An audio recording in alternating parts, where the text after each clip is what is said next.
Yine akşamki darvazamızı Wi-Fi'ye müləfərdik. Yine Wi-Fi ile bastık. Darvaza açılıp durğan yine bir gözle de yine bir market havası tuttu. Yine açıldı da yine de darvaza.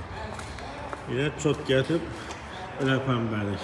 Bir işi öyle dersine kılıp verdik yine. Ümidini beklesek onu bekleyelim. Şık etmeler daraylarını ses tuttu. Neden? Daha telefondan başta. Keyin bunun ikinci funksiyası Wi-Fi'niz açık kalsa, internetiniz açık kalsa şöyle darvazanın yanına da getirip bulutunu açıp çeliz bulsam arkalı açıp beklese buladı. Mesela böyle Wi-Fi açık kalan buluşu mümkün. Sizde internet açık kalanında buluşu mümkün. Mesela ülen ölmeyin durğanda buluşunuz mümkün. Ama şimdi vaxtında çelizde bulsam arkalı açsa buladı. Lakin ben bu caya falan canlı havasınız getdiler məndə daha nəsib etdi. Şimdi cayla. Ay kamerası Serdar Avtomat Darvaza.